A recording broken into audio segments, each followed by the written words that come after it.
Good morning students, आपके अपने YouTube channel study solution point में आपका स्वागत है। आज हम भारत की जलवायु में दूसरा पार्ट पढ़ेंगे। कल के वीडियो में हमने भारत की जलवायु की विशेषताएं और ग्रीष्म ऋतु को पढ़ा था। जिस बच्चे ने कल का वीडियो नहीं देखा या कल नहीं पढ़ा तो वो डिस्क्रिप्शन में जाके कल के वीडियो का लिंक लेके और उस वीडियो को देख सकता है, क्योंकि पहला वीडियो देखे बिना अगला वीडियो समझ में आना थोड़ा मुश्किल होता है।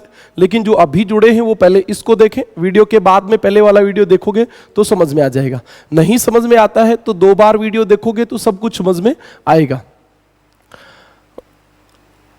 आप लगातार सहयोग और कोऑपरेट करते रहेंगे तो मैं आपको लगातार भूगोल ऐसे ही पढ़ाता रहूंगा।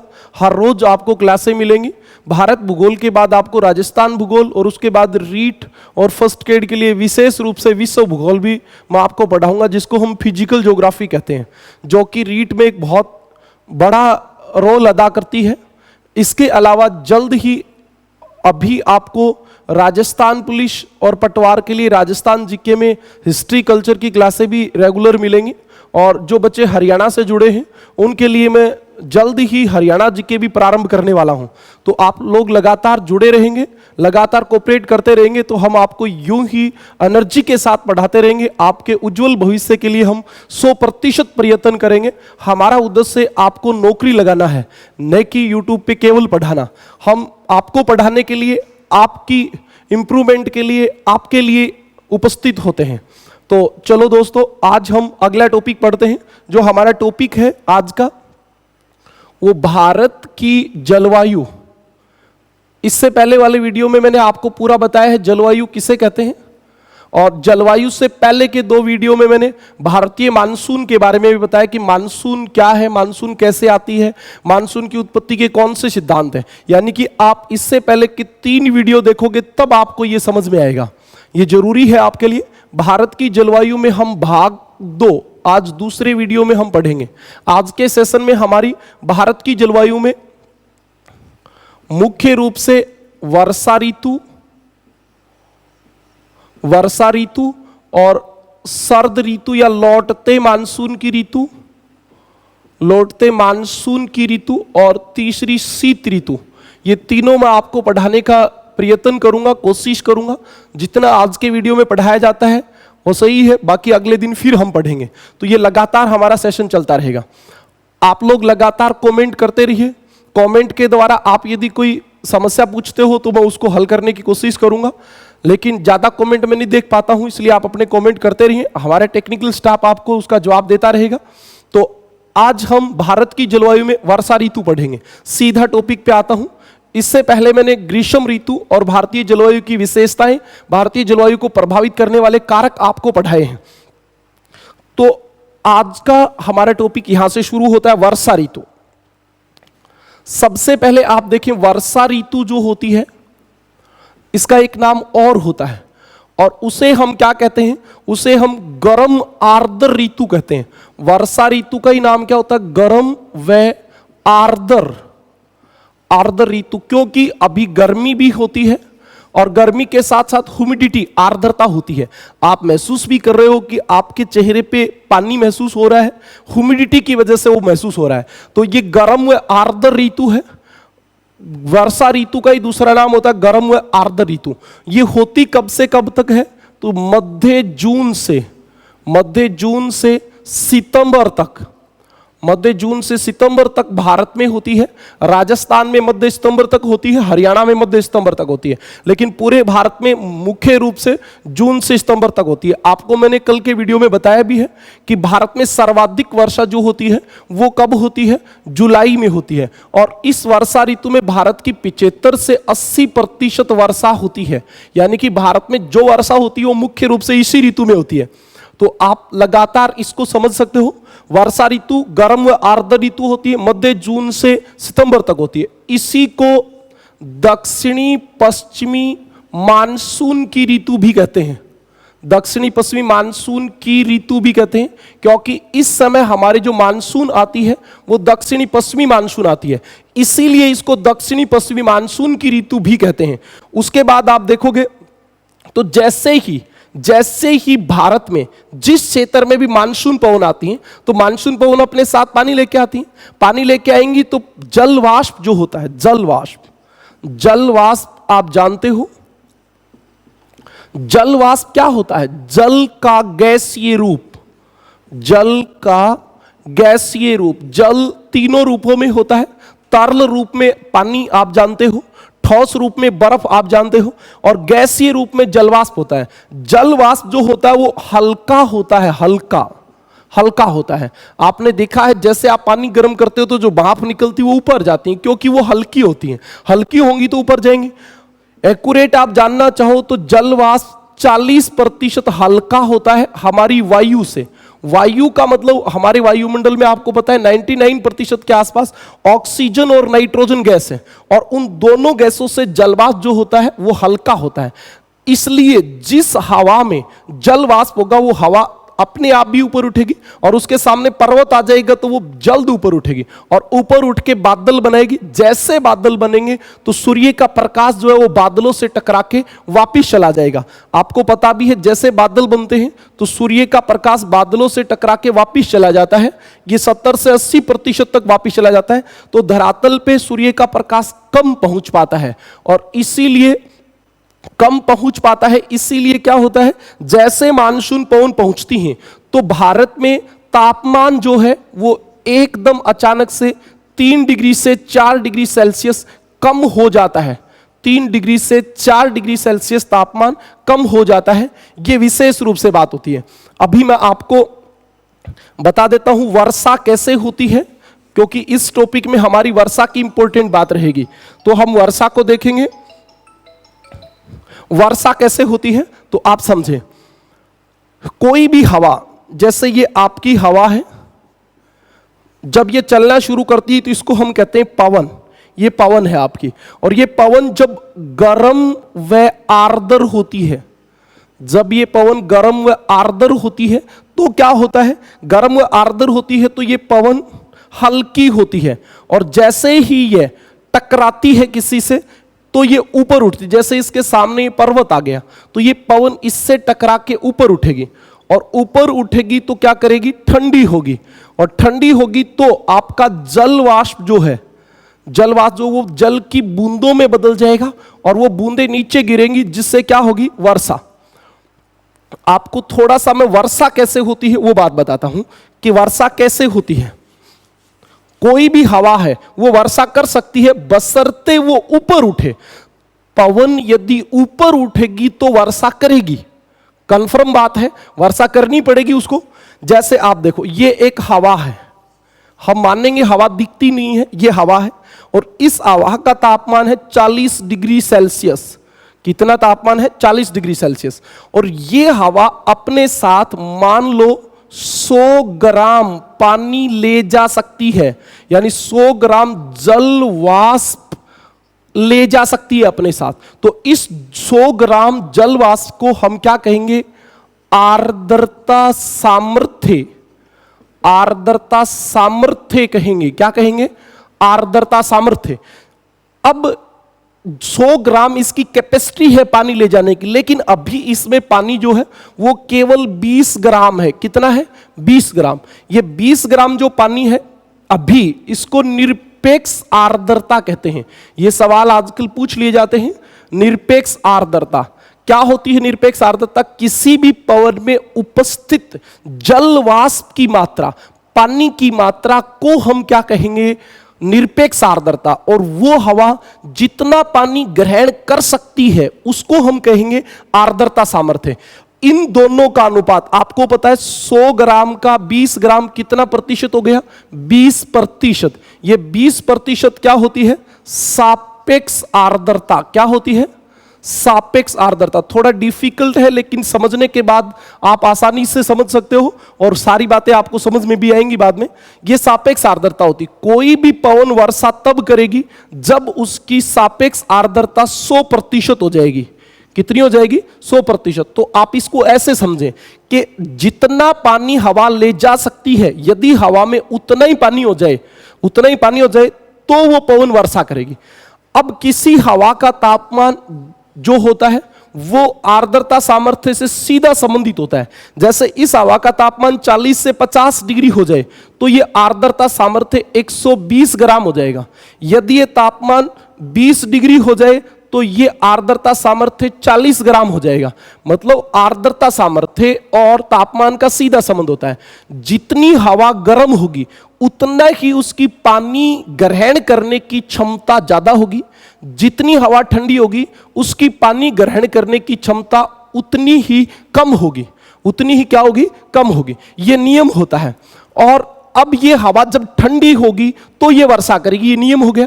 और हवा ठंडी कब होगी, जब ये हवा ऊपर उठेगी। तो ये हवा किसी भी कारण से यदि ऊपर उठती है, ऊपर उठती है, आप याद रखिए ये हवा किसी भी कारण से ऊपर उठती है तो इसका तापमान कम होगा। अब हम वापिस वही आंकड़े लेते हैं। हवा का तापमान 40 डिग्री है, आर्द्रता सामर्थ्य 100 ग्राम है, अभी पानी इसमें 20 ग्राम है, सापेक्ष आर्द्रता 20% है। अब ये हवा 4 किलोमीटर ऊपर उठ गई, 4 किलोमीटर ऊपर उठ गई। ये 4 किलोमीटर ऊपर उठेगी तो ये हवा जैसे ऊपर उठेगी इसका आयतन बढ़ेगा, फैलेगी हवा, क्योंकि ऊपर वायुदाब कम होता है। जैसे हवा का आयतन बढ़ेगा तो वो हवा ठंडी होगी। जब हवा 1 किलोमीटर ऊपर उठती है तो उसका तापमान 10 डिग्री सेल्सियस कम हो जाता है। कितना कम हो जाता है, 10 डिग्री सेल्सियस। ये शुष्क एडियाबेटिक दर होती है। आर्द्र एडियाबेटिक, शुष्क एडियाबेटिक, ये मैं आपको फिजिकल ज्योग्राफी में बताऊंगा, आप एक बार मोटा मोटा समझे। ये हवा 4 किलोमीटर ऊपर उठेगी तो अब इस हवा का तापमान 40 डिग्री सेल्सियस कम हो जाएगा। और अभी इसमें तापमान 40 डिग्री, इसका मतलब 0 डिग्री सेल्सियस हो गया। तो इससे पहले ही ये हवा क्या कर देगी, वर्षा कर देगी। आप ये मान के चलो कि ये हवा 3 किलोमीटर ऊपर उठी और 3 किलोमीटर ऊपर उठी तो इसका तापमान 30 डिग्री कम हो गया। 30 डिग्री कम हो गया तो अब हवा का तापमान बचा 10 डिग्री सेल्सियस। अब आप देखो 100 ग्राम से जब ये 10 डिग्री पे आया तो इसकी आर्द्रता सामर्थ्य जो है वो लगातार घट जाएगा। इसका अनुपात जो होता है वो बढ़ती दर से बढ़ता है और बढ़ती दर से ही घटता है। तो जैसे ही इस हवा का तापमान 10 डिग्री होगा तो इसकी 3 गुना घटी तो इसकी आर्द्रता सामर्थ्य अभी 20 ग्राम के आसपास हो जाएगी। अब आप कहोगे सर ये क्या नियम लगा, तो ये निरपेक्ष आर्द्रता और सापेक्ष आर्द्रता के नियम होते हैं जो बहुत डिफिकल्ट होते हैं। आप यहां एक बार इतना ही समझे। और अभी इस हवा में पानी भी कितना है, 20 ग्राम। इसका मतलब जितना पानी इसको चाहिए उतना ही पानी इस हवा में हो गया। और अब ये थोड़ी सी भी ऊपर उठेगी तो अब इसकी पानी ले जाने की क्षमता नहीं बचेगी। और जैसे ऊपर उठेगी तो इस हवा का संघनन हो जाएगा। संघनन क्या हो जाएगा, संघनन। आप समझ गए, वर्षा होने के लिए ये दोनों चीजें जरूरी हैं। क्या क्या जरूरी है, हवा का ऊपर उठना, ठंडा होना, और जैसे हवा ठंडी होगी तो हवा में संघनन होगा। संघनन क्या होता है, 2 शब्द होते हैं, एक होता है वाष्पीकरण, वाष्पीकरण, और एक होता है संघनन। एक होता है वाष्पीकरण और एक होता है संघनन। वाष्पीकरण का मतलब क्या होता है, वाष्पीकरण का मतलब होता है जल वाष्प में बदलना, जल का जल वाष्प में बदलना। यानी कि पानी भाप में बदल गया तो वाष्पीकरण, और जल वाष्प का वापिस पानी में बदलना यानी कि तरल में बदलना, या ठोस सीधी बर्फ भी बन सकती है, तो वो क्या होता है, संघनन। तो इस प्रकार जब हवा ऊपर उठती है और ठंडी होती है तो उसमें संघनन होता है, और संघनन से इसमें उपस्थित जो जल वाष्प है वो जल की बूंदों में बदल जाता है, और जल की बूंदों में बदल के नीचे गिरता है। ये कोई जरूरी नहीं जल की बूंदों में ही बदले, बर्फ में भी बदल सकता है। बर्फ में बदलेगा तो हिमपात हो जाएगा। ये वृष्टि कहते हैं, इसको वृष्टि कहते हैं। वृष्टि के 4 रूप होते हैं। वृष्टि 4 प्रकार से हो सकती है। जल वृष्टि जिसको हम वर्षा कहते हैं, ओलावृष्टि जो गोल गोल ओले पड़ते हैं बर्फ के, एक होती है सहिम वृष्टि जिसमें छोटी बूंदें ही ठोस होके आती हैं, ये भी अभी मैं आपको बताऊंगा।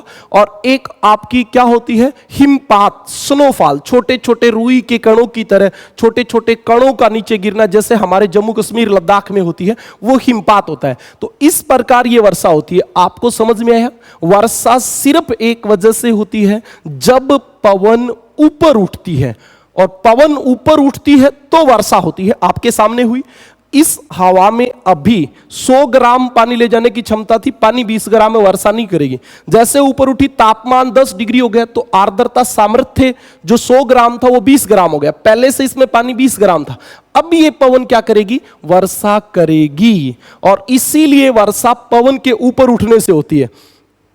पवन के ऊपर उठने के आधार पर, पवन के ऊपर उठने के आधार पर वर्षा को 3 प्रकारों में विभाजित किया जाता है। वर्षा आपकी 3 प्रकार की होती है। पहली आपकी होती है संवहनीय वर्षा। संवहनीय वर्षा, पहले यही बता देता हूं। 2 नंबर पे होती है चक्रवातीय वर्षा, चक्रवातीय वर्षा। और 3 नंबर पे होती है आपकी पर्वतीय वर्षा। आप याद रखें, मानसूनी वर्षा वर्षा का प्रकार ही नहीं होता। मानसूनी वर्षा वर्षा का प्रकार ही नहीं होता। आप लोग वैसे ही बता देते हो। मैंने कल के वीडियो में बहुत बार ये बात बताई है कि मानसूनी पवन होती हैं, न कि वर्षा। मानसूनी पवनों से भारत में वर्षा होती है। तो आप याद रखें, वर्षा के 3 प्रकार होते हैं, संवहनीय वर्षा, चक्रवातीय वर्षा और पर्वतीय वर्षा। तो आप देखें क्या होता है। जैसे ये हवा है, हवा, ये हवा गर्म हो गई। जब ये हवा गर्म होगी तो इसका तापमान बढ़ने से ये हल्की हो जाएगी, हल्की। और अपने आप हल्की होके यदि हवा ऊपर उठती है, आपने देखा भी है हमारे ग्रीष्म ऋतु में हवा ऊपर उठती है।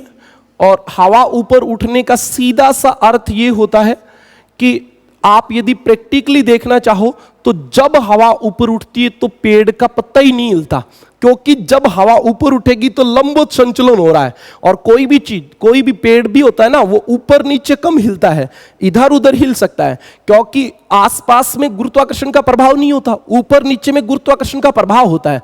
आप वीडियो के बाद अपने हाथ हिला के देखना, ऐसे हिलाओगे जोर कम आएगा, ऊपर नीचे हिलाओगे ज्यादा आएगा, क्योंकि ऊपर नीचे में ग्रेविटी काम करती है। तो जब हवा ऊपर उठती है तो पेड़ के पत्ते नहीं हिलते। और आपने बहुत बार गांव में बूढ़े लोगों से, बूढ़े आदमियों से, दादा दादी से पूछ सुना भी होगा कि आज पेड़ का पत्ता भी नहीं हिल रहा। इसका मतलब या तो आंधी आएगी और या वर्षा आएगी। आजकल ऐसी बातें कम बताते हैं माँ बाप और दादा दादी भी। पहले जब रोटी हमारी चूल्हे पे बनती थी और घरों में, संयुक्त परिवारों में बच्चे ज्यादा होते थे तो उनको भूख समय से पहले लग जाती थी। तो गांव में जो घर में सबसे बुजुर्ग होता था ना, वो पहले ही बता देता कि आज पेड़ का पत्ता ही नहीं हिल रहा, या तो आंधी आएगी या मींह आएगा, बारिश आएगी, तो रोटी जल्दी बना लो। ये जो कहावत है उन लोगों को ज्योग्राफी की नॉलेज है और इसीलिए वो बताते हैं। ये बात सही भी है। आप देखो, ये पवन ऊपर उठी, पवन ऊपर उठी तो आप समझ गए, पवन ऊपर उठेगी तो ऊपर उठ के क्या होगी, ठंडी। और ठंडी होगी, जैसे मान लो ये हवा 30 डिग्री सेल्सियस गर्म है, जैसे ये 2 किलोमीटर ऊपर उठेगी तो इसका तापमान 10 डिग्री बचेगा। जैसे तापमान 10 डिग्री बचेगा, बादल बनेंगे और आपकी वर्षा हो जाएगी। और ऐसी वर्षा को हम क्या कहते हैं, संवहनीय वर्षा। क्या कहते हैं, संवहनीय वर्षा। आप रीट के जो बच्चे हैं, फर्स्ट ग्रेड के जो बच्चे हैं, एस्टेट के जो बच्चे हैं, वो इस चित्र को भी याद रखें। पुलिस में सीधा पूछ लिया जाता है कि संवहनीय वर्षा कहां होती है, बाकी रीट में ये चित्र देके पूछ लिया जाता है कि किस प्रकार की वर्षा का उदाहरण है। संवहनीय वर्षा, चक्रवातीय वर्षा, पर्वतीय वर्षा और मानसूनी वर्षा। तो जैसे पवन सीधी ऊपर उठी तो ये कौन सी वर्षा है, संवहनीय वर्षा। संवहनीय वर्षा होती कहां है, भूमध्य रेखा पर। कहां होती है, भूमध्य रेखा पर। भारत में यह लक्षद्वीप में विशेष रूप से और अंडमान निकोबार में, दोनों में होती है, क्योंकि वो समुद्र में है, वहां तापमान जो है ज्यादा रहने के साथ साथ हवा में आर्द्रता ज्यादा होती है। और दूसरी बात, विषुवत रेखा के नजदीक है तो वहां संवहनीय वर्षा होती है। यह वर्षा का पहला प्रकार होता है संवहनीय वर्षा। तो आपने एक प्रकार की वर्षा पढ़ी। 2 नंबर पे चक्रवात। चक्रवात आप जानते हो क्या होता है, जिसको हम हमारी हरियाणा राजस्थान में विशेष रूप से बम्बूला बोलते हैं। बम्बूला मैंने आपको कल बताया भी था। बम्बूला क्या होता है, बम्बूला चक्रवात ही होता है। छोटे चक्रवात को हम गांव में बम्बूला कहते हैं। तो आप बम्बूले से बड़े चक्रवात की सोचे। चक्रवात में चारों ओर से पवनें ऐसे ऊपर उठती हैं, और जब पवन ऊपर उठेगी तो क्या होगी, ठंडी। और ठंडी होगी तो क्या बनाएगी, बादल। और बादल बनाएगी तो क्या करेगी, वर्षा। ऐसी वर्षा को क्या कहते हैं, चक्रवातीय वर्षा। भारत में जो मावठ होती है, मावठ, वो शीतोष्ण चक्रवात से होती है। किससे होती है? शीतोष्ण चक्रवात से। बहुत सारे भूगोलवेता भारत में होने वाली मानसूनी पवनों की वर्षा को भी चक्रवाती वर्षा मानते हैं, लेकिन सभी नहीं मानते। सभी पर्वतीय वर्षा मानते हैं, ज्यादा पर्वतीय वर्षा मानते हैं। तो आप उसको तो नहीं रहने दें, एक बार इतना ही समझे कि भारत में मावठ जो है वो चक्रवातीय वर्षा है। चक्रवात समझ में आ गया कि जैसे पवने ऐसे ऐसे करके ऊपर उठे और ऊपर उठेंगी तो बादल बनाएंगी और क्या करेंगी? वर्षा। इसको क्या कहते हैं? चक्रवातीय वर्षा। चक्रवातीय वर्षा विशेष रूप से कहां होती है? तो विशेष रूप से 40 से 60 डिग्री अक्षांशों के बीच शीतोष्ण कटिबंध में। भारत में मावठ जो है वो कौन सी वर्षा है? चक्रवातीय वर्षा। आप कमेंट में लिख के बताएं कि भारत में मावठ कौन से शीतोष्ण चक्रवात के कारण होती है। उस चक्रवात का नाम बताएं जिस चक्रवात के कारण भारत में मावठ होती है। आगे मैं इसको बताऊंगा, तब तक आप कमेंट में लिखें। तो आपकी अगली जो बात हुई वो कौन सी हुई? चक्रवातीय वर्षा। इसके बाद पर्वतीय वर्षा। पर्वतीय वर्षा, ये पर्वत है, ये पर्वत है, और पर्वत से जब आर्द्र पवने, मान इधर समुद्र होना जरूरी होता है वर्षा होने के लिए। जब समुद्र से पवन आएंगी तो ये गर्म भी होंगी और आर्द्र भी होंगी, इनमें पानी होगा। जैसे ये पर्वत से टकराएंगी तो आपको पता है पहले तो पर्वत से पूछेंगी क्या कि तू ऊपर उठ जा, हम नीचे से चली जाती है। लेकिन पर्वत कहेगा मैं तो नहीं उठने वाला हूं। इसका मतलब पर्वत तो ऊपर उठेगा ही नहीं। और ये तो आपको पता ही है, तो मजाक की बात है कि जैसे पवन इससे टकराएगी तो पवन ऊपर उठेगी, पर्वत थोड़ी ऊपर उठेगा। और जैसे पवन ऊपर उठेगी पवन ठंडी होगी, और ठंडी होके क्या करेगी? वर्षा। और इस वर्षा को हम क्या कहेंगे? पर्वतीय वर्षा। क्या कहेंगे भी? पर्वतीय वर्षा। और भारत में यही वर्षा होती है। भारत में मानसूनी पवनों से पर्वतीय वर्षा होती है। भारत में मानसूनी पवनों से कौन सी वर्षा होती है? पर्वतीय वर्षा होती है। ये बात आप ध्यान रखें। ओके, इसके बाद मैं आपको बताऊं, ये पवन जब यहां नीचे उतरेगी तो पवन ऊपर उठती है तो ठंडी होती है। ऐसे ही जब नीचे उतरेगी तो उसका तापमान बढ़ेगा। 1 किलोमीटर नीचे आते ही हवा का तापमान 10 डिग्री बढ़ जाएगा। और जैसे हवा नीचे आती तो तापमान बढ़ता है, और अभी मैंने आपको बताया तापमान बढ़ेगा तो पवन की आर्द्रता ग्रहण करने की क्षमता बढ़ेगी, और आर्द्रता ग्रहण करने की क्षमता बढ़ेगी तो पवन वर्षा नहीं करेगी। इसीलिए यहां वर्षा नहीं होती। और इसी कारण पर्वत के एक भाग में वृष्टि छाया क्षेत्र होता है। यह बात आपको बहुत आगे तक काम आएगी। बार बार मैं आपको बताऊंगा, यहां पवन नीचे उतरी इसलिए पवनों का वृष्टि छाया क्षेत्र है तो वर्षा नहीं करेगी। इस प्रकार आपकी जो वर्षा के प्रकार थे वो 3 थे। कौन कौन से थे? सवहनीय वर्षा, और जल्दी बताओ, सवहनीय वर्षा के बाद चक्रवातीय वर्षा और पर्वतीय वर्षा। भारत में कौन सी वर्षा होती है? भारत में कौन सी वर्षा होती है? भारत में पर्वतीय वर्षा होती है। बिल्कुल सही बात है। भारत में वर्षा किस ऋतु में होती है? तो वर्षा ऋतु में होती है, मानसूनी पवनों से होती है। और प्रकार की बात करें तो पर्वतीय वर्षा होती है। यह आपकी बात है। अब थोड़ा सा मैं आपको वर्षा के जो वृष्टि के प्रकार होते हैं उनकी भी बात बता देता हूं। वृष्टि के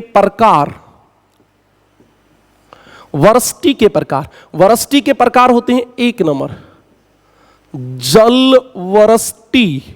जल वृष्टि, जिसको हम सामान्यतः वर्षा कहते हैं।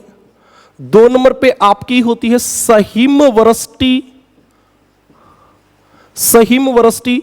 3 नंबर पे आपकी जो होती है वो होती है भी ओलावृष्टि, जिसको भी आप सब जानते हो, ओलावृष्टि। और 4 नंबर पे जो होती है वो क्या होती है भी? हिमपात, जिसको हम स्नोफॉल कहते हैं। क्या कहते हैं? हिमपात, स्नोफॉल कहते हैं। तो आपको मैं इनके बारे में थोड़ा डिटेल से बता देता हूं। जो बच्चे अभी जुड़े हैं वो लगातार देखें, समझ में आएगा। आप लोगों की एक समस्या और होती है कि सर 2 मिनट में ही सारा टॉपिक कंप्लीट हो जाए। ऐसा पॉसिबल नहीं होता। जब तक आप किसी चीज को तह तक जाके समझोगे नहीं तब तक आप क्वेश्चन नहीं कर पाओगे पेपर में, क्योंकि आजकल सीधे सीधे क्वेश्चन आने बंद हो चुके हैं। आपने देखा है रीट फर्स्ट ग्रेड इनका लेवल बहुत बड़ा हो चुका है। आजकल पुलिस में ऐसे ऐसे प्रश्न आते हैं जो बहुत सारे आपको पता है कि आते ही नहीं है। तो ये चीजें बड़े ध्यान से सुनने की। अब आप देखो जल वृष्टि क्या होती है, ध्यान से सुने। ये पवन जब ऊपर उठती है, ये पवन जब ऊपर उठती है, मान लो इस हवा का तापमान 40 डिग्री है और अभी इसकी जो सापेक्ष आर्द्रता वो 20% है, 20%। तो ये हवा जब 3 किलोमीटर ऊपर उठेगी तो इसका तापमान 10 डिग्री सेल्सियस हो जाएगा और इसकी आर्द्रता जो है वो 20 से बढ़ के, क्योंकि 3 गुणा 60% हो जाएगी। तो अभी ये वर्षा नहीं करेगी, फिर ये और ऊपर उठेगी, तो जैसे ये और ऊपर उठेगी तो इसका तापमान 5 डिग्री सेल्सियस हो जाएगा और इसमें अब आर्द्रता 100% हो जाएगी। तो अब संघनन जो होगा उसमें जो जलवाष्प वो पानी की बूंदों में बदलेगा और आपके पानी की बूंद गिरेंगी और इसको हम कहते हैं क्या, इसको हम कहते हैं जल वृष्टि। समझे? अब दूसरा रूप बताता हूं। ये तापमान सिर्फ 15 डिग्री सेल्सियस हो और आर्द्रता 5% हो। समझे? आर्द्रता 5%, तापमान कम है, सापेक्ष आर्द्रता बहुत कम है और ये हवा 2 किलोमीटर ऊपर उठी। कितने किलोमीटर ऊपर उठी? 2 किलोमीटर। जैसे ये हवा 2 किलोमीटर ऊपर उठेगी तो आपको पता है 2 किलोमीटर ऊपर उठते ही इसका तापमान -5 डिग्री सेल्सियस हो जाएगा, क्योंकि 2 किलोमीटर में 20 डिग्री तापमान कम हो जाएगा और जैसे तापमान माइनस होगा तब इसकी सापेक्ष आर्द्रता जो है वो 100% होगी। तो अब क्या होगा? अब जल वाष्प जो जल का छोटा छोटा रूप है वो सीधा सीधा आपके बर्फ में बदल जाएगा। सीधा किस में बदल जाएगा? बर्फ में। और फिर छोटे छोटे धुनी हुई रुई, धुनी हुई समझते हो ना, रिजाई भरवाने के लिए हम जो रुई को पिनवाते हैं, वैसे धुनी हुई रुई नीचे गिरती है और इस धुनी हुई रुई के नीचे गिरने से आपको पता है क्या होता है? हिमपात। क्या होता है? हिमपात, स्नोफॉल। आपने देखा होगा हिमालय में बहुत बार ऐसी बर्फबारी होती है, इसको हम बर्फबारी या हिमपात कहते हैं। तो ये आपका क्या हो गया? हिमपात। थोड़ा सा बहुत अच्छे बच्चे जो हैं उनको एक बात और बता दूं कि जल वृष्टि में संघनन, संघनन का मतलब जल वाष्प का जल में बदलना। संघनन हिमांक से ऊपर होता है, मतलब 0 डिग्री से तापमान ऊपर होता है जहां संघनन होता है, और इसमें संघनन जो है वो हिमांक से नीचे होता है। कहने का मतलब है कि जब जल वाष्प जल या जल में बदले उस समय यदि तापमान माइनस में है तो आपकी बर्फबारी होगी और यदि प्लस में है तो आपकी क्या होगी? वर्षा होगी। समझ में आई बात? अब 2 प्रकार की बातें और बच गई, इनकी भी बातें करेंगे। हमारी अगली बात जो हमारी है उसको देखें आप। सहिम वृष्टि क्या होती है? तो सहिम वृष्टि क्या होती है? जो चक्रवात जो होते हैं ना, चक्रवात, वो चक्रवात कैसे बनते हैं? एक तरफ से ये जैसे आपकी ठंडी व शुष्क पवन है, ये पवन ठंडी व शुष्क है, ओके, और इसके सामने से गर्म पवन आ रही है, गर्म। ये पवन जो है आपकी वो क्या है? गर्म व आर्द्र, गर्म व आर्द्र है, क्योंकि जो हवा गर्म होगी उसमें पानी होगा, उसकी पानी ग्रहण करने की क्षमता ज्यादा है। जो ठंडी होगी वो पानी ग्रहण करेगी ही नहीं। आप समझ सकते हो जैसे आपके लू चलती है, उस समय आप बाहर पानी की 2 बाल्टी ढोल दो, 2 बाल्टी आप बिखेर दोगे तो तुरंत सूख जाएंगी। क्यों? क्योंकि लू का तापमान ज्यादा है और वो पानी को अपने साथ ले जाएगी, तो उसमें पानी हो जाएगा हवा में। ठंडी हवा में पानी कम होता है, गर्म हवा में पानी ज्यादा होता है। अब बहुत सारे बच्चे, बहुत सारे लोग इस बात का विरोध करेंगे, सर लू में पानी ज्यादा कब होता है? अरे लू में अपेक्षाकृत पानी ज्यादा होता है, लेकिन होता क्या है? जैसे इस हवा के अंदर अभी पानी है 2 ग्राम और इस हवा के अंदर पानी है 4 ग्राम, तो पानी तो ज्यादा हो गया 4 ग्राम वाली में। लेकिन यदि इसका तापमान 10 डिग्री सेल्सियस है, 10 डिग्री सेल्सियस है और इसका तापमान 40 डिग्री सेल्सियस है, तो इस इसकी सापेक्ष आर्द्रता कम है, वो सापेक्ष आर्द्रता होती है। बाकी निरपेक्ष रूप से आप देखें, किसी हवा में आप पानी की मात्रा देखें, जलवाष्प की मात्रा देखें, तो वो गर्म हवा में ज्यादा होती है। और जैसे ये हवाएं टकराएंगी तो जैसे ये वाली गर्म हवा, ये वाली ठंडी हवा टकराते ही ये ऐसे मिलेंगी नहीं। जो गर्म वाली हवा है वो ऊपर उठेगी, ठंडे वाली हवा नीचे उतरेगी, और ये गर्म वाली हवा ऐसे ऊपर उठेगी। इसी से चक्रवात बनता है। ये आपकी हवा ऊपर उठती है, ये हवा आपकी, क्योंकि ये गर्म है, आर्द्र है, इसलिए ऊपर उठती है। और ये वाली हवा जो है ये नीचे उतरती है। ध्यान दें, बहुत इंपॉर्टेंट बात चल रही है। अब इनके बीच में जो सतह बनती है, जिस सतह के सहारे एक और हवाएं ऊपर उठती हैं और एक और नीचे उतरती हैं, उस सतह को वातागर कहते हैं। क्या कहते हैं? वातागर। इसलिए चक्रवातीय वर्षा को वाताग्रीय वर्षा भी कहते हैं, वाताग्रीय वर्षा भी कहते हैं। और यह हवा अब ऊपर जाके क्या करेगी? वर्षा। समझें इसको, जैसे इसने वर्षा की, ये पानी की बूंद है, ये पानी की बूंद ऐसे आ रही है, और जैसे ये पानी की बूंद इस ठंडे वाली हवा में आई, यदि इस हवा का तापमान कम है तो ये पानी की बूंद जो है वो बर्फ में बदल जाएंगी, बर्फ की गोली में। जैसी बूंद थी ऐसे टेढ़ी थी, तिरछी थी, तिकोनी थी, चारकोनी थी, जैसी बूंद थी वैसी ही आपके क्या हो गई? ये बूंद बर्फ में बदल गई, और ये ऐसे बर्फ के ऐसे चिपटे टुकड़े आके गिरते हैं। और उन चिपटे टुकड़ों को हम क्या कहते हैं?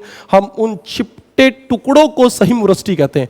यानी कि सहिमवृष्टि में भी संगनन हिमांक से ऊपर होता है, और वो पानी की बूंद जब ठंडी हवा से आती है तो बर्फ बन जाती है, और उसको हम क्या कहते हैं? उसको हम कहते हैं सहिमवृष्टि। अब सवाल रहा, सर ओलावृष्टि क्या होती है? तो आप बताएं ओलावृष्टि क्या होती है, जल्दी कमेंट करें।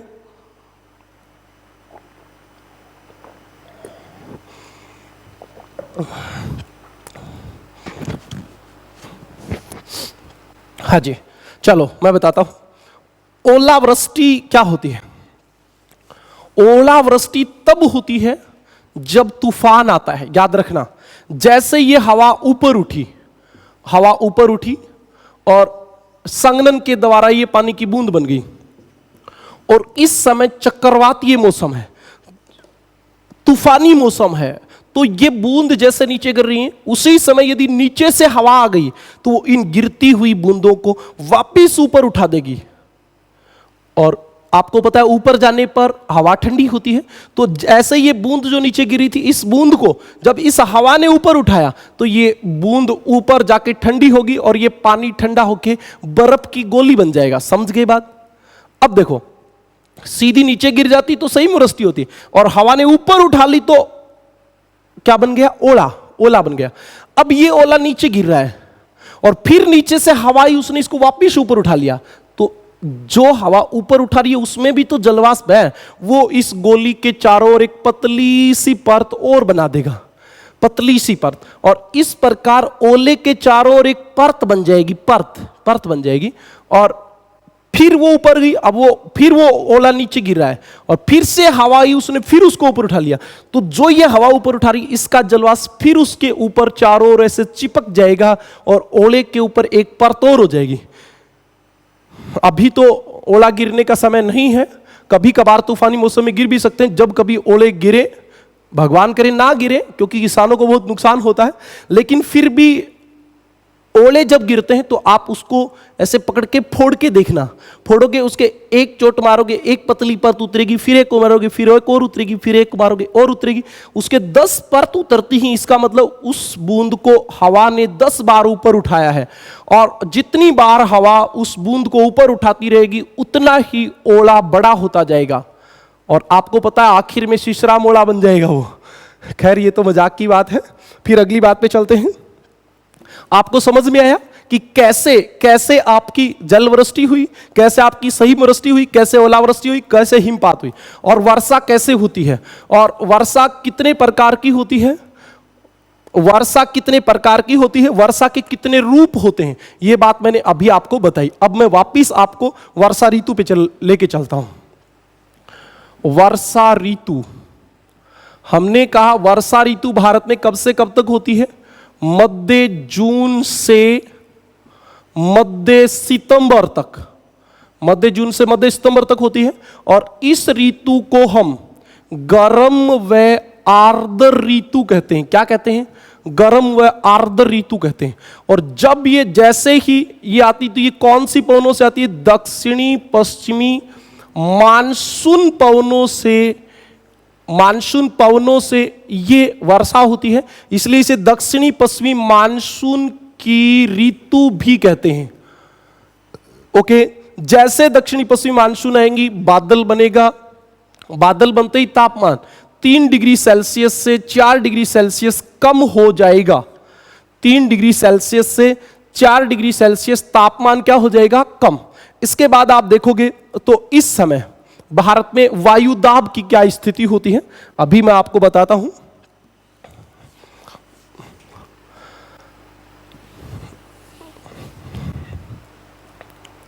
ये हमारा भारत है। भारत को आप बड़े ध्यान से देखें। मानचित्र आप खुद खरीद लें या एटलस में देखें, ज़्यादा सही होता है। बोर्ड पे बनाया हुआ मानचित्र मापनी के अनुसार नहीं होता, उसमें शुद्धता का अभाव होता है। वो सिर्फ चित्र होता है, मानचित्र नहीं होता। ये आपका भारत है। अब देखो क्या होता है, ये ऋतु कब आती है? ये तब आती है जब आपका ये सूर्य विषुवत रेखा से, आपको पता है विषुवत रेखा से, विषुवत रेखा पर जब सूर्य सीधा चमकता है तो यहां तापमान ज्यादा होता है और वायुदाब कम होता है। ये मैं उस समय की बात बता रहा हूं जब सूर्य यहां सीधा चमकता है। तो इस समय क्या होता है पता है क्या? जब यहां निम्न वायुदाब होता है तो दोनों ओर से पवन आती हैं। उत्तरी गोलार्ध में ये पवन आती हैं, दक्षिणी गोलार्ध में ये वाली पवन चलती हैं। इन दोनों पवनों का नाम होता है व्यापारिक पवन। क्या नाम होता है? व्यापारिक पवन नाम होता है। ओके, अब ये व्यापारिक पवन चलती है उत्तरी गोलार्ध में, यानी भारत में उत्तरी गोलार्ध की व्यापारिक पवन, दक्षिणी गोलार्ध में दक्षिणी गोलार्ध की व्यापारिक पवन। जब ये सूर्य यहां से 21 मार्च के बाद उत्तरायण होता है और यहां पहुंच जाता है, ये आपका समय होता है 3 महीने का। और 21 जून को सूर्य कर्क रेखा पर पहुंच जाता है। इस 3 महीने को हम ग्रीष्म ऋतु कहते हैं, जिसकी हमने बात कल वाले वीडियो में की थी। जिसने नहीं देखा है वो डिस्क्रिप्शन में जाके उसका लिंक दिया गया है, और भारतीय जलवायु पार्ट 1 उसमें से आप देख सकते हो। अब आप देखो, जब सूर्य कर्क रेखा पर सीधा चमकेगा तो आप सीधा सीधा भी ऐसे समझ सकते हो। क्या समझ सकते हो? सीधे सीधा जैसे सूर्य कर्क रेखा पर पहुंचता है तो क्या होता है कि आप सीधा ऐसे भी समझ लो कि जब सूर्य यहां सीधा चमकेगा तो तापमान ज्यादा होगा और वायुदाब कम होगा। और इसी बात को आप ये भी समझ सकते हो कि ये जो निम्न वायुदाब की पेटी है, ये जो निम्न वायुदाब की पेटी है, ये भारत में पहुंच जाएगी। इस निम्न वायुदाब पेटी को ITCZ कहते हैं, और जब ये उत्तर में आ जाएगी तो इसको NITCZ कहेंगे। ज्यादा सही यही है कि निम्न वायुदाब पेटी भारत में स्थापित हो जाती है, और जैसे भारत में स्थापित होती है देखो क्या होता है। ये व्यापारिक पवन जो विषुवत रेखा की ओर चल रही थी, दक्षिणी गोलार्ध की व्यापारिक पवन, कौन सी पवन है ये? दक्षिणी गोलार्ध की व्यापारिक पवन, दक्षिणी गोलार्ध की व्यापारिक पवन है। ये पवन जैसे ये निम्न वायुदाब पेटी यहां आ जाती, क्योंकि निम्न वायुदाब की ओर ही तो आ रही है, जैसे ही निम्न वायुदाब पेटी यहां आ जाती तो पवन भी यहां आएंगे। और अब ये पवन इस विषुवत रेखा को पार करके उत्तरी गोलार्ध में प्रवेश करती हैं। जैसे उत्तरी गोलार्ध में प्रवेश करेंगी तो कोरियालिस बल के कारण दाईं ओर मुड़ जाएंगी, और इनकी दिशा ये बन जाएगी। ये जो दिशा है ये क्या है? दक्षिण पश्चिम से ऊपर उत्तर पूर्व की ओर, और इसीलिए इनको दक्षिणी पश्चिमी मानसून पवन कहते हैं। क्या कहते हैं? दक्षिणी पश्चिमी मानसून पवन। जैसे ये पवन ऊपर जाती हैं तो होता क्या है, ये पवन भारत में पहुंचती हैं यहां। अब आप इसको थोड़ा और समझें। आपको एक बात समझ में आई, भारत में चलने वाली दक्षिणी पश्चिमी मानसून पवन कौन सी पवन होती हैं? तो भारत में चलने वाली दक्षिणी पश्चिमी मानसून पवन दक्षिणी गोलार्ध की व्यापारिक पवन होती है। क्या होती हैं? दक्षिणी गोलार्ध की व्यापारिक पवन। आप इस बात को समझ सकते हो, दक्षिणी गोलार्ध की व्यापारिक पवन होती है। जब आपसे पूछ ले जाए फ्लोन के अनुसार भारत में चलने वाली दक्षिणी पश्चिमी मानसून पवन कौन सी होती है, तो वो विषुवत रेखीय पछुआ पवन होती है। लेकिन सामान्य बात होती है तो दक्षिणी गोलार्ध की पछुआ पवन होती है। जैसे ये आई, तो अब आप इनको ऐसे देख लो, ये मानसून पवन ऐसे चलती ही,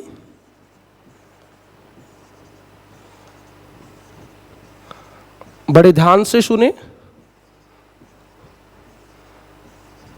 ऐसे इनकी दिशा होती है दक्षिण पश्चिम से उत्तर पूर्व, इसलिए इनको दक्षिणी पश्चिमी मानसून पवन कहते हैं। जैसे ही ये चलती तो सबसे पहले ये 25 मई को यहां पहुंच जाती हैं।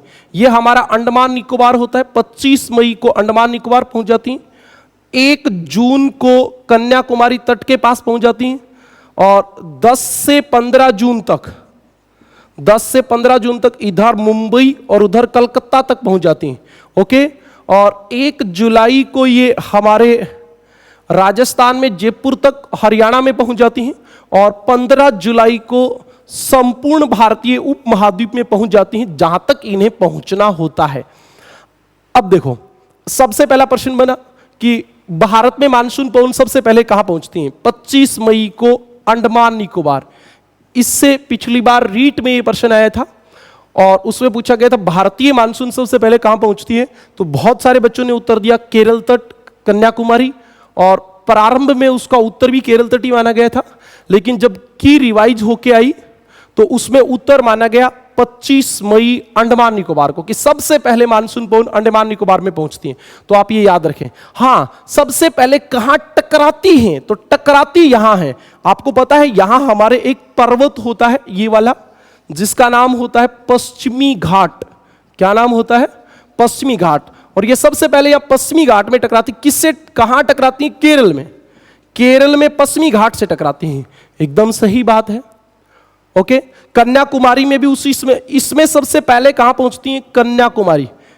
यदि केरल तट और कन्याकुमारी दोनों आए तो कन्याकुमारी में सबसे पहले पहुंचती हैं, और कन्याकुमारी तमिलनाडु में, इसलिए भारतीय मानसून सबसे पहले तमिलनाडु में पहुंचती है। लेकिन तट की बात आती है तो केरल तट होता है। ओके, अब यहां से भारतीय मानसून 2 भागों में बढ़ जाती है। कितने भागों में बढ़ जाती है? 2 भागों में। नाम बताओ।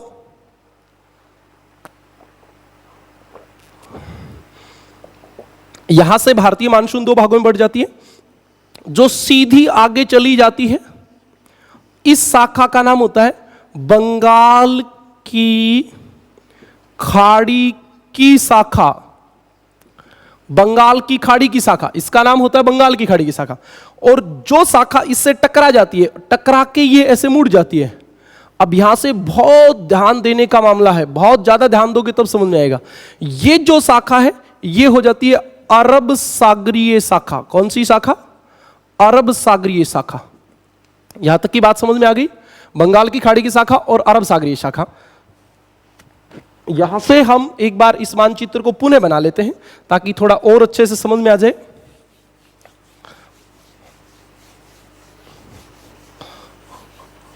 मानसून पवन भारत में चलने वाली दक्षिणी पश्चिमी मानसून पवन कौन सी पवन होती हैं? तो दक्षिणी गोलार्ध की व्यापारिक पवन होती हैं। ये हमारा भारत है। भारत में मानसून पवन कैसे कैसे वर्षा करती हैं, ये सारी बात अभी मैं आपको बताऊंगा, बड़े ध्यान से सुने।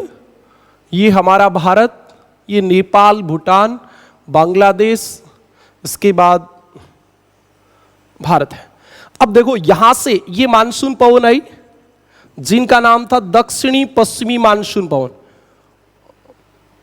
अब जो मानसून पवन इस पश्चिमी घाट से टकरा गई, वो यहां टकराते ही ऐसे मुड़ जाएंगे क्योंकि आगे जाने के लिए जगह नहीं बचेगी। तो इसका नाम हो जाएगा अरब सागरीय शाखा। अरब सागरीय शाखा। और इसका नाम हो जाएगा बंगाल की खाड़ी की शाखा। भारत में ज्यादा वर्षा बंगाल की खाड़ी की शाखा करती है, याद रखें। जैसे अब ये टकरा गई, अब देखो इस शाखा के 3 पार्ट हो जाएंगे अरब सागरीय शाखा के। जो शाखा सबसे पहले पश्चिमी घाट से टकराएगी केरल में, तो ये यहां टकराते ही इसके आगे पश्चिमी घाट है, तो पर्वत आ गया। एक तो समुद्र से पवन आई है, आर्द्र है, जैसे घाट पर्वत से टकराएंगे ऊपर उठेंगे और यहां पे सबसे पहले अच्छी वर्षा करेंगी।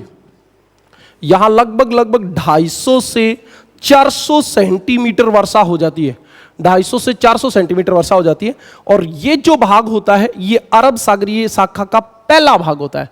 कौन सा भाग होता है? पहला भाग, जिसको हम दक्षिणी भाग कहते हैं। अरब सागरीय शाखा का दक्षिणी भाग जो केरल तट में पश्चिमी घाट से टकराकर ऊपर उठता है और पश्चिमी घाट के पश्चिमी ढाल और केरल तट पर वर्षा करता है। यदि हम इस वर्षा की बात करें तो यह वर्षा जैसे जैसे हम ऊपर जाते जाएंगे उत्तर की ओर, यहां से हम उत्तर की ओर जाएंगे तो ये वर्षा की मात्रा घटती जाएगी। आप आंकड़े भी देख सकते हो। जैसे आप देखोगे मैंगलोर, यहां मैंगलोर और यहां मुंबई। मैंगलोर में जो वर्षा होती है वो लगभग कितनी होती है? 280 सेंटीमीटर। 280 सेंटीमीटर होती है। आप कमेंट करके भी बता सकते हो मैंगलोर में वर्षा कितनी होती है? 280 सेंटीमीटर। मुंबई में कितनी होती है बताओ शाबाश। मुंबई में वर्षा जल्दी बताओ। मुंबई में वर्षा होती है 190 सेंटीमीटर। यानी कि इससे उत्तर की ओर जाने पर वर्षा की मात्रा घटती है।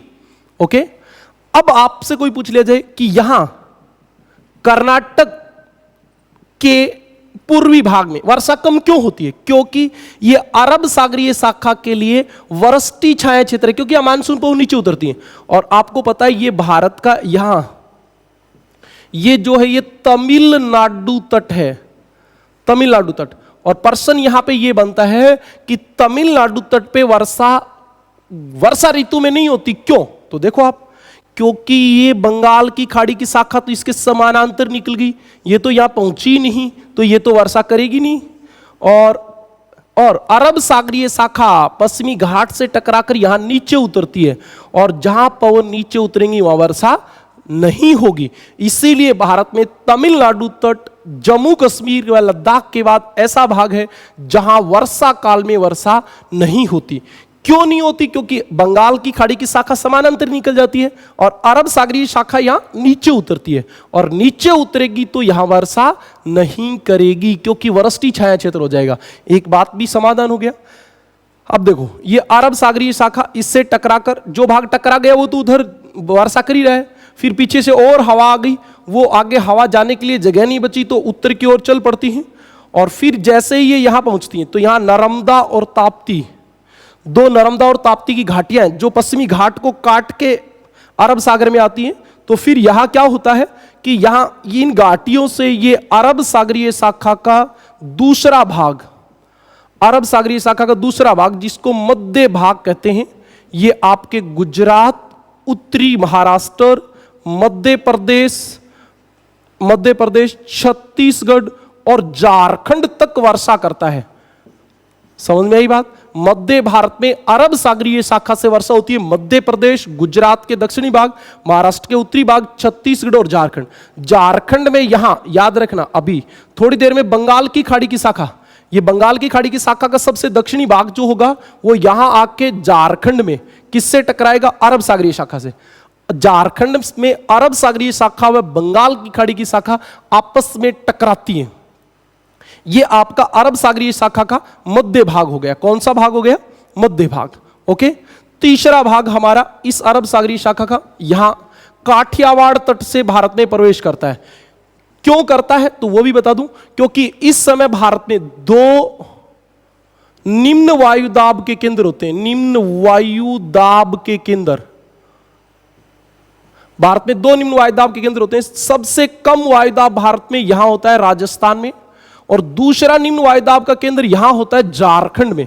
यह भी क्वेश्चन पूछने वाला है कि वर्षा ऋतु में भारत में निम्न वायुदाब के केंद्र कहां कहां होते हैं? एक तो राजस्थान में और एक झारखंड में। यह होता है, ये स्थिर नहीं रहते, ऊपर नीचे चलते रहते हैं। जहां बारिश हो जाएगी वहां तापमान कम हो जाएगा, उच्च वायुदाब हो जाएगा, दूसरी जगह निम्न वायुदाब हो जाएगा। इसीलिए तो मानसून पवनें कभी रुक जाती हैं, कभी चल पड़ती हैं, कभी बारिश कर देती हैं, कभी रुक जाती हैं। यही एक कारण होता है। अब देखो यहां से ये अरब सागरीय शाखा का सबसे उत्तरी भाग, कौन सा भाग है? अरब सागरीय शाखा का उत्तरी भाग। अरब सागरीय शाखा के तीन भाग हो गए। पहला भाग जिसने यहां वर्षा की, दूसरा भाग जिसने मध्य भारत में वर्षा की, और तीसरा भाग जो काठियावाड़ तट से प्रवेश करता है। और देखो यहां इन पवनों का तापमान 20 से 25 डिग्री सेल्सियस के आसपास होता है, और काठियावाड़ तट, गुजरात तट का तापमान होता है 40 डिग्री। तो जैसे अरब सागरीय शाखा का भाग काठियावाड़ तट से गुजरात में प्रवेश करता है, तो वहां तापमान बढ़ने के कारण उसकी आर्द्रता ग्रहण करने की क्षमता और बढ़ जाती है और वो वर्षा नहीं करती है, इसीलिए यहां वर्षा नहीं होती। और मैंने तटीय मैदानों में पढ़ाया है कि भारत का सबसे शुष्क तटीय मैदान कौन सा है? काठियावाड़ तटीय मैदान है। भारत का सबसे शुष्क तटीय मैदान कौन सा है? काठियावाड़ तटीय मैदान है। यहां से ये मानसून पवन इधर आती है। सुनते रहें ध्यान से, लगातार कंसंट्रेशन बनाए रखेंगे तो ही आपको समझ में आएगा, नहीं तो नहीं आएगा। भूगोल, जलवायु, मानसून वैज्ञानिकों को भी बहुत मुश्किल से समझ में आती है। आप चाहते हो कि हम 20 मिनट के वीडियो में ही विद्वान बन जाएं, ऐसा पॉसिबल नहीं है। लगातार जुड़े रहोगे तो बात समझ में आएगी। इसी वीडियो को 2 बार 3 बार देखोगे तो आपको आगे की भूगोल बहुत आसानी से समझ में आ जाएगी, क्योंकि ये सारी चीजें बेस है, आधार हैं, ये आने चाहिए। अब यहां आपका एक पर्वत होता है अरावली। कौन सा पर्वत होता है? अरावली पर्वत होता है। ओके, और अब ये उत्तरी भाग अरावली पर्वत समानांतर होने के कारण सीधा आगे निकल जाता है बिना वर्षा किए, और इसीलिए पश्चिमी राजस्थान में वर्षा कम होती है। फिर यहां आके हमारे ये हिमालय पर्वत होता है, और कल मैंने आपको बताया भी था कि यदि हिमालय नहीं होता तो भारतीय मानसून चीन में चली जाती और वर्षा नहीं करती, बात समझ में आई? अब ये आपकी ये वाली शाखा ये सीधी जाके हिमाचल प्रदेश और J&K में सीधी हिमालय से टकराती है। अब हिमालय से टकरा के ऊपर उठती है, और इसीलिए यहां हिमाचल प्रदेश के धर्मशाला में, कश्मीर में नहीं, कश्मीर घाटी तो उधर रह गई, जम्मू में अच्छी वर्षा करती है। देखो हिमालय बहुत दूर है अरब सागर से, लेकिन फिर भी वर्षा करती है, क्योंकि हिमालय 6 किलोमीटर ऊंचा है। मानसून पवन ऊपर उठी, ठंडी नहीं हुई, पानी बूंद में नहीं बदला, लेकिन और ऊपर उठी और ऊपर उठी और ऊपर उठी, तो फिर ठंडा होना पड़ेगा, बारिश करनी पड़ेगी। इसलिए ये उत्तरी भाग सबसे पहले हिमाचल प्रदेश और जम्मू कश्मीर में वर्षा करता है, और फिर ये ऐसे देखो टकरा के हिमालय को पार करने की कोशिश करता है, लेकिन हिमालय बहुत ऊंचा है इसलिए पार नहीं कर पाता, और ऐसे वापिस लौट आता है, ऐसे पवन गई, हिमालय से टकराई, ऊपर उठी, हिमालय ज्यादा ऊंचा होने के कारण पार नहीं कर पाई, इसलिए वापिस आ गई। और अब देखो अब मैं इसको वापिस लाता हूं। जब ये वापिस आती हैं तो ऐसे आती हैं, और हिमालय से टकरा के वापिस लौटते समय पंजाब, हरियाणा और आपके पश्चिमी राजस्थान में वर्षा करती हैं। पश्चिमी राजस्थान में देखो विरोधी बातें हैं 2, कमेंट में बताओ क्या विरोधी बातें हैं, जल्दी बताओ।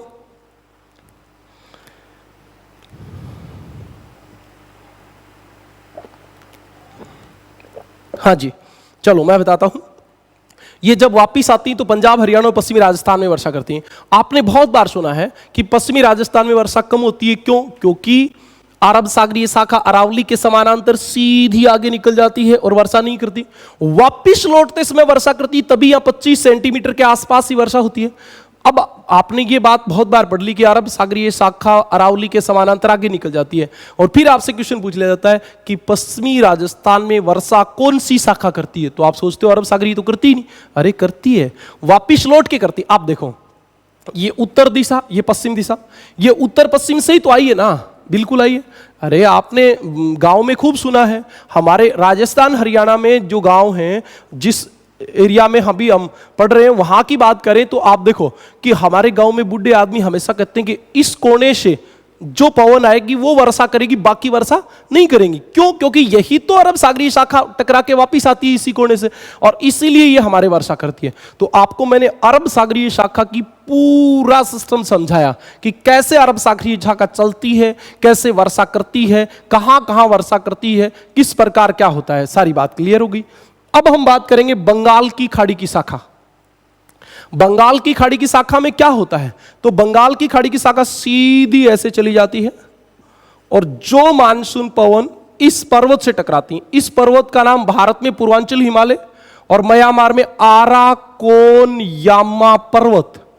इस आराकोन यामा पर्वत से जैसे मानसून पवन जो नहीं टकराती वो म्यांमार में चली जाती है, म्यांमार में भी तो मानसूनी पवनों से वर्षा होती है, और ये टकरा के यहां से ऐसे मुड़ती हैं, और मुड़ते ही जस्ट इसके सामने यहां मेघालय में गारो खासी जैंतिया की पहाड़ी, और यही वो खासी पहाड़ी जिसके दक्षिणी ढाल पे यहां मोसिनराम स्थित है, और मोसिनराम में 1080 सेंटीमीटर से ज्यादा वर्षा होती है, जो भारत की ही नहीं विश्व की सर्वाधिक वर्षा है। ये क्यों? देखो यहां सीधा हो गया। तो अब आपसे प्रश्न पूछा जाएगा, बंगाल की खाड़ी की शाखा भारत में सबसे पहले कहां प्रवेश करती है? पूर्वोत्तर भारत में, त्रिपुरा, मिजोरम, मेघालय में, इधर भारत में प्रवेश करती है। किससे टकरा के प्रवेश करती है? आराकोनयामा पर्वत से। आराकोनयामा पर्वत से टकरा के प्रवेश करती है और मोसिनराम में वर्षा करती है। इसी खासी पहाड़ी, जैसे खासी पहाड़ी है ऐसे, ये खासी पहाड़ी ऐसे है, इधर इसके मोसिनराम है और इधर इसके गुवाहाटी है। गुवाहाटी, चलो बताओ गुवाहाटी में कितनी वर्षा होती है? पिछले वीडियो में मैंने आपको बताया भी है। बताओ गुवाहाटी में कितनी वर्षा होती है, जल्दी बताओ। शाबाश, शाबाश। 110 सेंटीमीटर। कितनी होती है? 110 सेंटीमीटर। तो ये आपका अगला प्रश्न बन गया क्या, कि गुवाहाटी में मोसिनराम पास पास है, जबकि मोसिनराम में ज्यादा वर्षा होती है, गुवाहाटी में कम क्यों? तो आप सीधा बता सकते हो, क्योंकि गुवाहाटी वृष्टि छाया क्षेत्र में स्थित है। गुवाहाटी खासी पहाड़ी के उत्तरी ढाल पे है, मोसिनराम दक्षिणी ढाल पे। यही तो विशेष अंतर है। यहां से इस शाखा का देखो, ये एक पार्ट हो गया। दूसरा पार्ट देखें, यहां से जो नहीं टकरा पाता इन पहाड़ियों से, वो सीधा असम के मैदान से अरुणाचल प्रदेश में प्रवेश कर जाता है और आगे हिमालय आता। अब हिमालय से ये टकराकर ये पवनें ऐसे हिमालय के समानांतर उत्तर पश्चिम में चलती हैं, उत्तर पश्चिम में चलती हैं और सीधी यहां इधर आती हैं। हरियाणा में एक बहुत इंपॉर्टेंट बात, हरियाणा में बंगाल की खाड़ी की शाखा व अरब सागरीय शाखा, हरियाणा और पंजाब का भी कुछ बात, हरियाणा व पंजाब में अरब सागरीय शाखा व बंगाल की खाड़ी की शाखा आपस में मिलती हैं। क्या करती हैं? अरब सागरीय शाखा व बंगाल की खाड़ी की शाखा आपस में मिलती हैं। ओके, समझ में आई बात? इसके बाद देखो होता क्या है। इसके बाद ये होता है कि यहां से आप देखोगे तो इधर जैसे आगे आ रही हैं तो मानसून पवन जैसे इधर आ रही हैं तो वर्षा की मात्रा घट रही है। आप इसका उदाहरण देख सकते हो। दार्जिलिंग पश्चिम बंगाल में है। यहां दार्जिलिंग में वर्षा ज्यादा होती है। फिर आप देखोगे मंसूरी, शिमला, इधर जितना आप इधर आओगे वर्षा कम होती जाएगी। चलो बताओ दार्जिलिंग में कितनी वर्षा होती है? कमेंट में लिखो जल्दी। दार्जिलिंग में वर्षा होती है 250 सेंटीमीटर। कितनी होती है? 250 सेंटीमीटर। अगला बच्चा लिखो, जल्दी लिखो। दार्जिलिंग के बाद मंसूरी में कितनी वर्षा होती है? यहां मंसूरी उत्तराखंड 206 सेंटीमीटर वर्षा होती है। कितनी होती है? 206। अब इसके बाद आप शिमला में बताओ, शिमला में कितने सेंटीमीटर वर्षा होती है? शिमला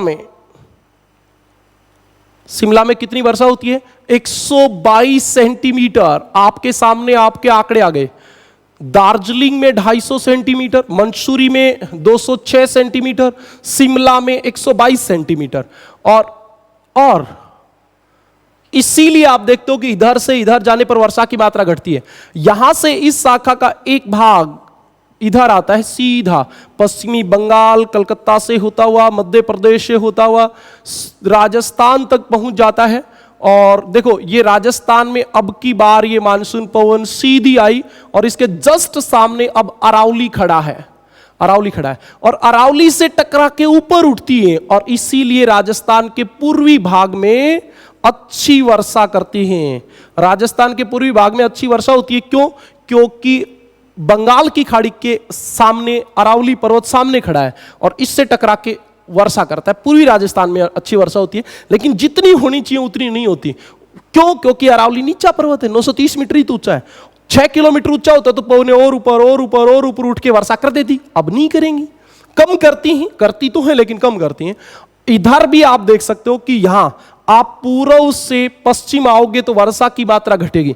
जैसे आप देख सकते हो कलकत्ता, कमेंट बॉक्स में आप लिख के बता सकते हो कलकत्ता में कितनी वर्षा होती है। पहले मैं आपको बताता हूं कहां कहां होती है, जल्दी लिखते जाओ।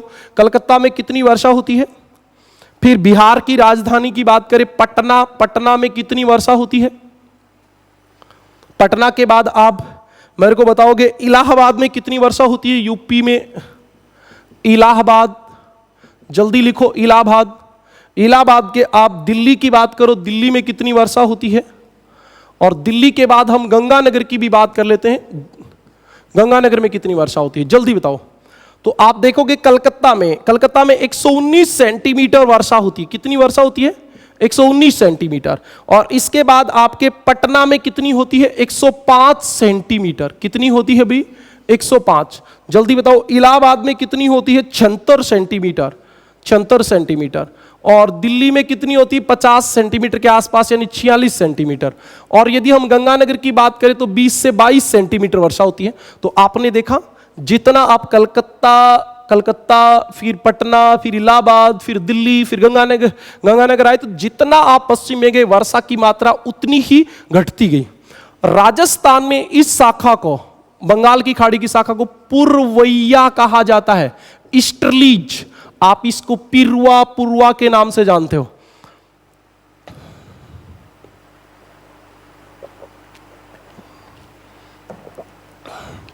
और कोई बताएगा? बंगाल की खाड़ी की शाखा का आखिरी भाग यहां से प्रवेश करता है उड़ीसा से। कहां से प्रवेश करता है? उड़ीसा से। बंगाल की खाड़ी का सबसे दक्षिणी भाग उड़ीसा से प्रवेश करता है। झारखंड में ये कहां टकराता है? अरब सागरीय शाखा से। और इसी का कुछ पार्ट मध्य भारत में हमारे वर्षा करता है। इस प्रकार आपकी कौन सी ऋतु कंप्लीट हो गई? वर्षा ऋतु कंप्लीट हो गई। कौन सी ऋतु कंप्लीट हो गई? वर्षा ऋतु।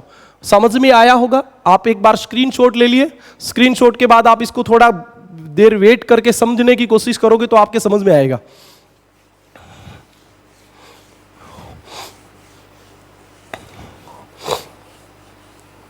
इसके बाद हम राजस्थान में वर्षा कम क्यों होती है, तमिलनाडु तट पे वर्षा कम क्यों होती है, इन बातों पे चर्चा करेंगे। सबसे पहला कारण, तमिलनाडु तट पर वर्षा नहीं होती। सीधा ही कह देते हैं नहीं होती। क्यों? आप बताओ। तो मैंने आपको बताया था ये आपका यहां तमिलनाडु तट है। तमिलनाडु तट यहां होता क्या है? ये पश्चिमी घाट है। तो अरब सागरीय शाखा के लिए तो तमिलनाडु तट क्या हो गया? वृष्टि छाया क्षेत्र, इसलिए वर्षा नहीं करेंगे। बंगाल की खाड़ी वाली शाखा सीधी निकल गई, इसलिए वर्षा नहीं करेंगी। आपके सामने क्लियर उत्तर है, तमिलनाडु तट पे वर्षा क्यों नहीं होती। उसके बाद आपका, जैसे अगली बात कोई पूछ ले, यही सबसे इंपॉर्टेंट होते हैं, तमिलनाडु तट पे वर्षा क्यों नहीं होती, ये सबसे इंपॉर्टेंट बात है। पश्चिमी राजस्थान में कम वर्षा के कारण, कि साहब पश्चिमी राजस्थान में वर्षा कम होती है, क्यों? आप बता सकते हो? तो इसमें कम वर्षा का पहला कारण क्या है? आप देख सकते हो, ये हमारा अरावली पर्वत था। तो इसका पहला कारण है कि अरब सागरीय शाखा अरावली के समानांतर सीधी निकल जाती है। यानी कि अरब सागरीय शाखा के लिए अरावली समानांतर है, इसलिए ये बिना वर्षा की निकल जाती है। और बंगाल की खाड़ी वाली शाखा यहां आती है और फिर अरावली से टकरा के ऊपर उठती है और फिर पश्चिमी मरुस्थल में नीचे उतरती है। तो आपको समझ में आए दोनों कारण? क्या? अरब सागरीय शाखा अरावली के समानांतर सीधी आगे निकल जाती है और बंगाल की खाड़ी की शाखा के लिए पश्चिमी मरुस्थल कहां स्थित है? वृष्टि छाया क्षेत्र में। क्योंकि बंगाल की खाड़ी की शाखा तो अरावली से टकरा के पश्चिमी मरुस्थल में नीचे उतरेगी, तो वो वर्षा नहीं करेगी। ये आपकी बात थी। इसके बाद अगला सीधा पूछ ले कि साहब पश्चिमी राजस्थान की बजाय राजस्थान में ही कम वर्षा होती है, क्यों? आप बताओ। तो राजस्थान में कम वर्षा होने का पहला कारण, अरब सागरीय शाखा के अरावली समानांतर होना। ये तो वही बात है सेम, क्योंकि पश्चिमी राजस्थान भी तो राजस्थान है। तो अरब सागरीय शाखा तो अरावली से सीधी निकल गई, इसलिए उसने वर्षा की नहीं। दूसरी बात क्या थी? दूसरी बात ये थी हमारी कि बंगाल की खाड़ी की शाखा, जो बंगाल की खाड़ी की शाखा है, वो यहां राजस्थान तक आते आते रास्ते में अपनी बारिश कर चुकी होती है। अरे ये कलकत्ता से शुरू होती है, तो कलकत्ता यानी कि पश्चिम बंगाल, झारखंड, छत्तीसगढ़, बिहार, मध्य प्रदेश, फिर राजस्थान में आती है। तो यहां तक ये अपना पानी बरस चुकी होती है। और तीसरी सबसे बड़ी बात, अरावली की ऊंचाई कम होना, क्योंकि अरावली 930 मीटर ऊंची है। तो जैसे आपकी बंगाल की खाड़ी की शाखा अरावली के ऊपर चढ़ेंगी, इतनी देर में ही नीचे उतर जाएंगी, क्योंकि अरावली नीचा पर्वत है। और इसलिए यहां क्या नहीं होता, राजस्थान में कम वर्षा होती है। कुछ बच्चे स्क्रीनशॉट वगैरह लेते हैं, तो मैं एक बार नोट कर देता हूं। अरब सागरीय शाखा के अरावली का समानांतर होना, पहला कारण। 2 नंबर, बंगाल की खाड़ी की शाखा का राजस्थान तक पहुंचते पहुंचते शुष्क हो जाना। बंगाल की खाड़ी की शाखा का राजस्थान तक पहुंचते पहुंचते शुष्क हो जाना। 3 नंबर, अरावली की ऊंचाई का कम होना। मैंने इस वीडियो को शुरू करने पर आपको कहा था कि आज हम वर्षा ऋतु, लौटते मानसून की ऋतु, शीत ऋतु पढ़ेंगे, लेकिन इसी में टाइम ज्यादा लंबा हो गया और इसीलिए हम अगले वीडियो में, यानी कि कल पुनः हम क्या पढ़ेंगे, लौटते मानसून की ऋतु और शीत ऋतु। आप लगातार जुड़े रहेंगे तो मैं आपको सबसे जो इंपॉर्टेंट बात पढ़ाऊंगा वो क्या पढ़ाऊंगा कि भारत का कोपेन का जलवायु वर्गीकरण और थारनथवेट का जलवायु वर्गीकरण। आजकल कोपेन का जलवायु वर्गीकरण Rajasthan police, REET, first grade के फर्स्ट पेपर सब में आता है। हमेशा 1 से 2 प्रश्न आते हैं, चाहे आप उठा के देख लें। पटवारी में पिछली बार 2 प्रश्न आए हैं कोपेन के जलवायु वर्गीकरण से। इस बार भारत की भूगोल और जुड़ी है तो और ज्यादा आएंगे। अभी ग्राम सेवक की भर्ती आ रही है। ग्राम सेवक में वर्ल्ड ज्योग्राफी, भारत की ज्योग्राफी और राजस्थान की ज्योग्राफी तीनों आती है। राजस्थान में, हरियाणा की हर परीक्षा में भारत की भूगोल पूछी जाती है। तो आप लगातार जुड़े रहें। और मैं इसके अलावा भी मैंने आपको स्टार्टिंग में भी बताया था कि और क्लासें भी आपको देंगे जीके की, और मैथ, रीजनिंग, हिंदी, इंग्लिश भी जल्द शुरू करेंगे। तो आप लगातार जुड़े रहें।